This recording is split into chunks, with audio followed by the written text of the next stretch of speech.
I just finished such a fun conversation with Nancy Capistran from Boston. Nancy is the epitome of a lifelong learner.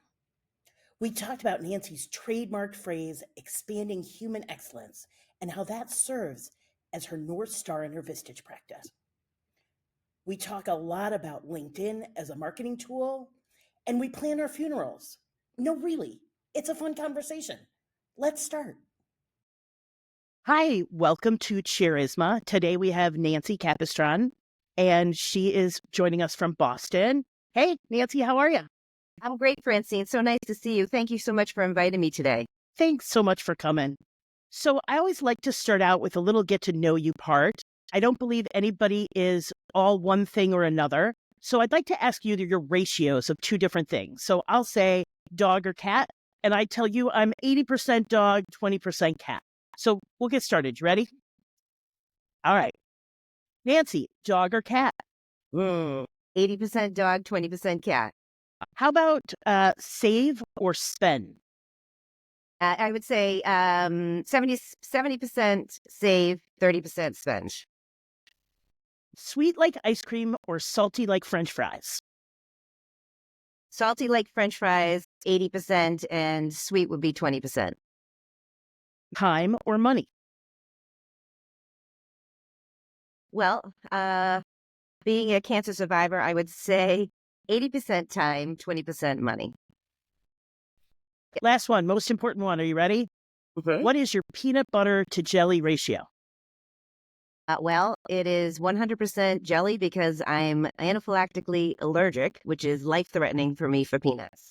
All right, we will get rid of the peanuts for you. So Thank you. I appreciate that. So for people who are listening for the podcast, Nancy and I always show up on the same continuing education things that Vistage does. So whenever I'm like, oh, that sounds good, I know somewhere in Boston, Nancy's going, oh, that sounds good. So if there's ever one that you're on that I'm not, Nancy, you got to call me and say, wait, you're missing this one. It's really good. I think we're both very curious and we like to learn. I'd like to start out with, why do you do this work? You know, I think a couple of years ago, I watched that video from Simon Sinek, the YouTube video about the power of why. And that really struck me. And then when I discovered what those three words are, I actually legally trademarked them. And those three words are expanding human excellence. And for me, if I can do that with CEOs and business owners and managing partners, and help them to get to that next level of success, there's a ripple effect throughout their organization and everybody in their sphere of influence. And to me, that is so meaningful in trying to make this world a better place. That's beautiful. You used excellence and you used success. What's the relationship between those two for you? Well, I don't think we should be striving for perfection. I think progress is more important. And I think a lot of people who strive for perfection, they get all balled up in that and they are more damaging to themselves, I think, because nobody's ever going to be perfect. We always have blind spots. And so striving for excellence and making meaningful progress is really, I think, where the joy and happiness and fulfillment comes from. How do you know when you've gotten to excellence? I think it's about knowing the difference or seeing the transformation of what's happened for you or for others that you've been supporting. And when they get to that moment, I remember one of my clients who had a ribbon cutting ceremony, and we just looked at each other and it was just like, it was that magic moment where we knew like we've arrived and this is what you were trying to get to. Like, I'm just over the moon excited, and I don't mind being behind the scenes. It's not about like front and center. It's like, you did this and I'm so proud of you. I think it's just knowing that you made a meaningful difference in somebody else's life. And I think I look at it is I'd rather teach somebody how to fish than handing them a fish, although we all need somebody to hand us a fish sometimes. It's true. But to teach them how to do that and to have them feel like I did this, and knowing that they've learned so many new skills and they can utilize that in their future and they can teach others and model and lead by example, I think that's huge. And it's just such a warm and fuzzy for me. Nancy, what do you think your members think is your superpower? You know, I I guess I would say it's like thought-provoking questions that challenge their assumptions and that lead to new insights. How about for yourself? I have to say my favorite thing is the pause. When I ask a question and somebody goes, that is my favorite thing in the world. Or where somebody goes, that's a great question. So I'm with you. I would say my superpower is in asking questions that maybe nobody's ever, it's not even the question nobody's asked you before. You just have never even gone down that road before. Like that for me is, I feel it. Yeah. Like that's that gives me energy for sure. And how about, do you, like for me, I love to kind of read the room and assess what's going on. And if I feel like somebody is less engaged, I try to know them, right? And figure out what's a way that I can get them more engaged in what we're talking about without calling them out and making them feel uncomfortable. So I think that's another piece. Have you ever done anything like that for yourself? I'm working on that because I don't think I'm very good in the room, but I would like to make that a higher skill for me. I think I'm really good with it on one-on-ones. Like that, I Okay. think is my strength. In a room, I'm working on it. I think there's so many inputs in a room that you just don't even have a concept until you're a chair about how many things are happening during issue processing. I think as a member, I saw it as, well, the chair's just keeping track who speaks next. Like that's all they're doing. And it's not. There's so It's many not. more levels of what you're Sure. trying to accomplish. And I'm working on that. My levels are about this deep. I'd like to go to this deep. And you know what? I think that's what's wonderful about our chair community is we all have strengths in areas of opportunities or blind spots. And there's so much collaboration I found with just learning, just passing ideas like, oh, I tried this worked, or I didn't work. I think that by sharing those nuggets of wisdom it's like we can be brave and share our bumps and bruises and be humble as we're sharing our successes, but to the benefit of others, right? And we're kind of in our chair community doing what we're trying to do in our groups, right? So helping each other to get to that next level of success, I think is huge. I truly believe the answer will surface when you ask the question. So many times I've been talking to chairs and they don't know what I'm going through right now. Like you just saying, how aware of you are you in the room? I'm working on that right now, like right yesterday. And I also think that the community that we have of chairs is we all know that we don't have all the answers, or most of Mm. us do, right? And so when we're willing to help, like, all right, so what is it? Let's talk about it. And how do we like lift each other up? Nobody has all the answers. You can think of the best chair you can think of, and they have 65 to 80% of the answers, right? But they don't have 100. And I agree. It's such a supportive, warm community, which is one of the reasons I started this podcast, right? That's what I wanted to do, is to make it so that when somebody meets you at a chair world or on a Zoom call, they already know you a little bit. They already know kind of where you're coming from. So thank you for participating in that theme. So what's one way you've recently improved your leadership skills? I had another chair who referenced a book, Leadership and Self-Deception. David Span had said that he really got some things out of it. And so he said, it's gotten me to think differently about things. It really is about like identifying some more of your blind spots and where where it shows up. And I guess for me, it was really about when I was overtired or I was maxed out in back-to-back meetings or, just like really stressed because there was not enough time to get everything done. And that's when I was showing up with some of these, self-deception things and that weren't serving me well. And I really was brutally honest with myself and said, oh, how do I go about doing this? And then I thought, this has helped me a lot. I'm going to do it with my groups. I had given them an hour and we kind of talked a little bit about it together. I kind of gave them an understanding because they hadn't read the book. And I put a 4-page document together and I read through this, kind of check off the ones that you think might be appropriate for you. And let's talk about that a little bit deeper. And then I broke about into groups of 2. And it was amazing, the conversations, the richness that they had with each other and how much they learned and about each other and about themselves. That's amazing. I love those light bulb moments where you can see their eyes light up. Would you share with us what one of your blind spots was?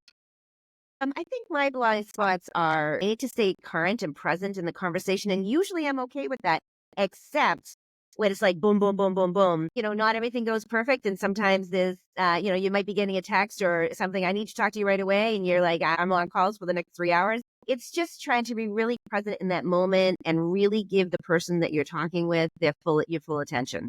I have a question for you, actually. So, I'm curious. Because we live in a judgmental society, and people often make first impressions of us. What do people get wrong in their first impressions of you? I'll be vulnerable, right? I think size and shape and female, right? Like kind of all put it together. So I think, and maybe this again is my self-talk, I think when people kind of see me, I'm a 5'2" short woman who's round, right? Like I think that there's judgments that get made about that. And once you get to know me, I think some of those judgments get challenged. The reason why I ask that question, I do that at every interview that I have for potential member, because it allows me to figure out, do they really know how they're showing? Mm. And if they don't, how vulnerable are they going to be in our meetings? And that has served me well since day one. And I also ask it because many years ago, when I worked at Bose Corporation, Bose sponsors 2 people every year for a leadership academy. And so I was fortunate enough to be one of those people that was selected for that. And so, I was nervous. My palms get sweaty. My heart's racing. And, the first day they ask you to go up there and do like a half-hour presentation on yourself with no warning, no nothing. Like, huh? What am I supposed to do? And so I just kind of went into that facilitator mode. And about 4 or 5 months later, this woman came up to me and she said, I have to tell you something. I used to be so intimidated by you. And I'm like, me? Really? Why? Like, I wanted to know why. What did I do to make her feel that way? And she said, do you remember that first day and we had to get up there for half an hour? I said, yes. And she goes, you were like flawless. I'm like, oh, I wasn't flawless. Let me tell you, I wanted to throw up. My hands were sweaty. My heart's racing. And she goes, you couldn't see any of that. And she says, now that I've gotten to know you. So that's the reason why, because we don't realize sometimes how we are showing up. How do you measure success in your group? How do you know you're doing a good job? I think that's a great question. And the reason why I say that is because when I ask people what they're looking for, and they say, oh, I want to be successful. And I said, okay, well, what does success look like for you? And they're like, well, I want to be happy. Okay, so what does happiness mean, right? And so I think that joy is really important, and understanding what that looks like for each person. I would say for me, it's, I want to be able to have quality time in my life. I want to be able to make a meaningful difference to my family and my friends, but also to my community, my work community, and my members and clients and such. And when I know that I'm helping others, that's really important. But I also need to make sure that I'm taking care of myself. It's where I fall short because I'm always helping other people. Sometimes I forget about myself, or there's not enough time for me left behind. And so I'm trying to be more focused on my health and well-being and making sure that I'm having downtime and being able to do fun things with my family, whether it's board games or we're going to an event or we're going on a trip. And making sure that those are in the schedule planned so that they do happen. I want to know your favorite board game. Well, there's actually a number of them. I guess I would say Mexican Train is one of them because you can play it with a variety of people. Cribbage. How about you? Favorite board game, we play Ticket to Ride is our favorite game. So that's just a board game. If I had to spend my last moments on Earth, it would be sitting around our kitchen table with my family playing a board game. That's our best time. So I'm writing it down. Ticket to Ride. Ticket to Ride. Tell me about, what have you learned from Vistage that you've applied to your family? I think it's slowing down to speed up.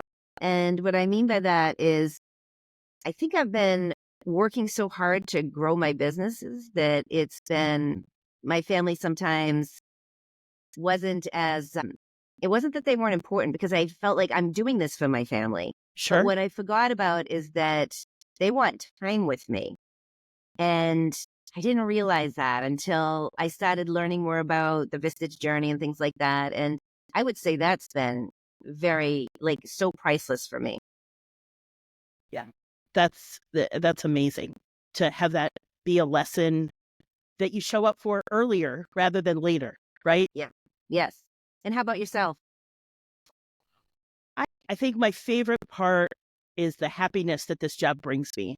I mean, I was happy when I was, president of my family's company. That was great, but there was limits to that.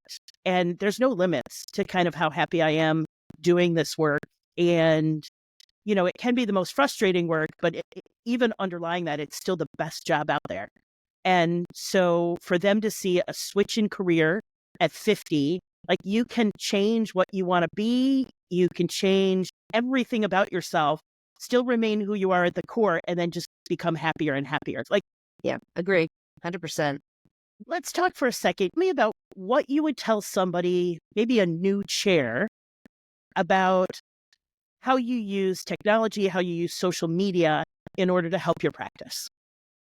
So it's interesting that you said that. I just had a conversation with my husband earlier today, and it was about LinkedIn.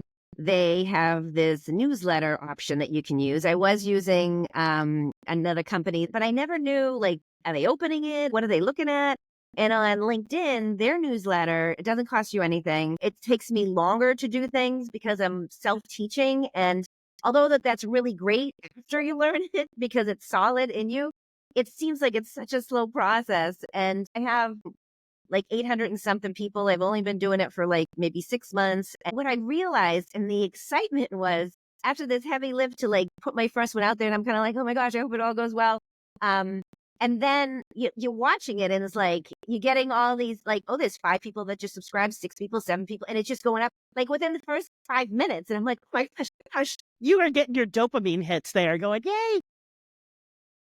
as soon as you hit that launch button, and is it going to happen, and is it going to work out? And so I think that that's really helpful. They're subscribing to it, right? They have to click subscribe. So I know that the audience that's there wants to be there.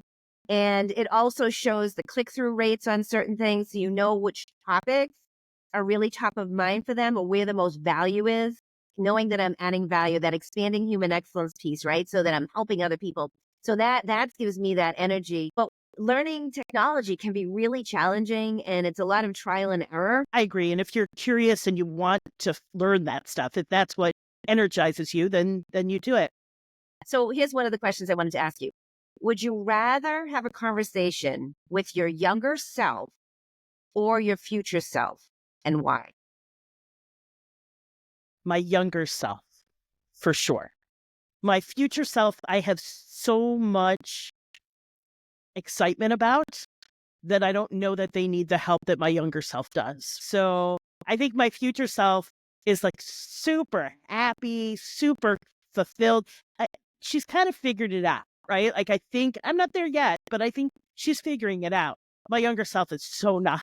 Like, and there's so much pain, and I don't regret too much, right? Like, you have to go through some pain. Mm-hmm. I especially my 20-year-old kids right now, like, they have to fail in order to succeed. So there's some things that I wouldn't trade that failure, but I would like to just say it's going to be okay. Which one, younger or older? I'd say younger, similar reasons, because, there was some bumpiness for a number of years there. And I think if I could share a little wisdom about life's journeys, I think I would have been able to be more calm and made some better decisions. And you are who you are, right? Like, our past self is why we are who we are. But I think I could have gotten here a little bit easier than some of the choices that I made. Answer. Yeah. Mom, I'm going to date this podcast right now because we just finished the 2024 World Series. Are you a baseball fan at all? I am, but my team wasn't in there, so fine. So totally fine. But we just finished the very first Grand Slam walk-off home run in World Series history. What's your Grand Slam walk-off home run in the World Series? For you, what's like the highest, like absolutely the inconceivable as a kid walk-off Grand Slam? Well, this might sound a little morbid. I guess what I would say is I want to be sliding into my grave knowing that I added a meaningful difference in this world, and that my family and I had many, many, many memories that will last a lifetime, and that I did the very best that I could. I'm not perfect, I'm far from it, but that I feel good about who I am as I'm sliding into that grave.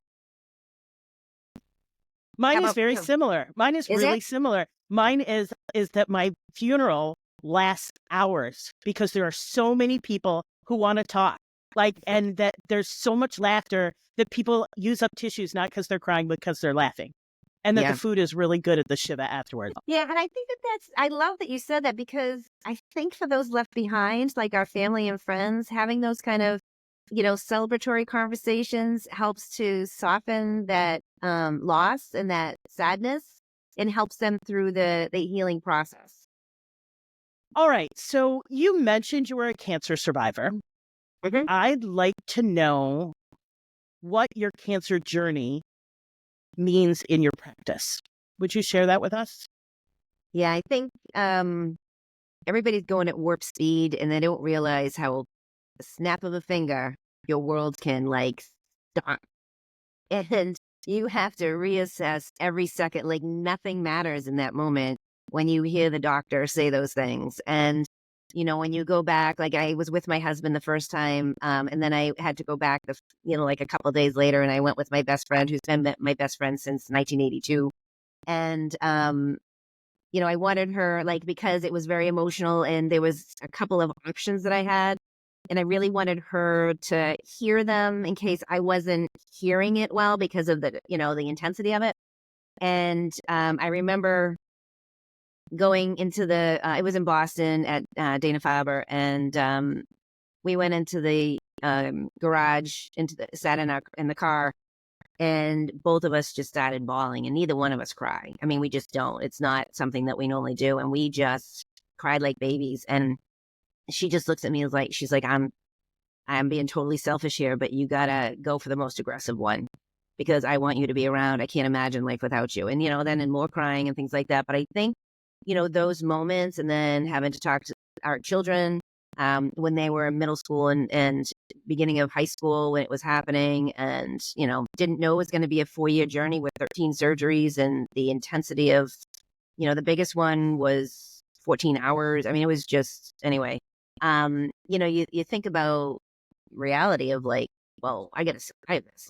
Life just changes, and all your perspectives change. And so when you're in, when I'm in these meetings, whether it's the one-to-ones or in the group sessions, others haven't been through that experience. And so sometimes I'll hear them say something. I'll be like, okay, so let's just keep this in mind. I understand that that's a priority. I understand it's occupying time and you're up all night, but let's put it in perspective. If something, and I've used it probably, over the years 2 or 3 times, because it kind of got to a heightened amount of, toxicity for them. And, you could see their body just settle after I shared, okay, not that I went through my journey. I just said, here, as a cancer survivor, I want you to understand, what if that happened to you? You need to do succession planning or whatever it was, because they kept putting it on the back burner.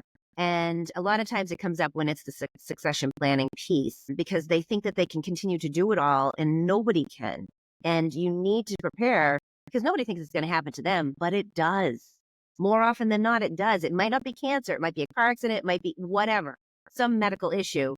Or it could even be a spouse or a child or something else that gets really sick or dies or what have you. And you need to know you've got somebody who's got your back, that has enough information. And from a crisis perspective, in the work that I do, I've seen CEOs get killed or die or have a heart attack or brain aneurysm, and then they never shared anything with anybody. And the organization starts crumbling, and, that it's not easy. So I would say that, we all get so bogged down with the day-to-days that sometimes we forget to step back and say, what is really most important?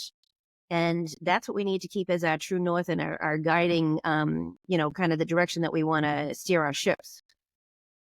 That's beautiful. Thank you for sharing that with us. Mhm. I think Yes. it's a message only you and other people who've been through what you've been through are able to really bring to us without us having to go through it ourselves. So thank you. Yes, And I'm glad absolutely. your friend gave you the right advice. So to go with the most aggressive, I'm glad you're with us as well. So Thank you. I appreciate that very, very much. This has been wonderful. I'm so thankful for you taking the time and inviting me. And this conversation has been wonderful. I'm so thankful to Nancy for her vulnerability, telling us her cancer survival story. It reminds us that our deepest struggles often become our greatest gifts. Let's do a personal action summary. What did you learn? How is Nancy's cancer journey reshaping your perspective on what truly matters in leadership? When succession planning comes up in your next meeting, leverage Nancy's insight about preparing for the unexpected. Lift someone by sharing this episode with a chair who's struggling to balance their drive for excellence with their need for self-care. And lean in. If you see Nancy at Chair World or on the next webinar, say hi. Say thanks for doing the podcast. You can find all of the show notes and all of the links at my website, francinelasky.com/chair-isma. Make sure you write to me and tell me who pulled out the chair for you.